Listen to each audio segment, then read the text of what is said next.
Jadi teman-teman, kita dari teman sedekah dan Jumat Barokah.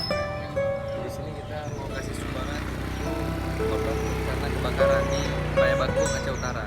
Lihat sendiri keadaannya, ada sekitar 25 ruko yang terbakar.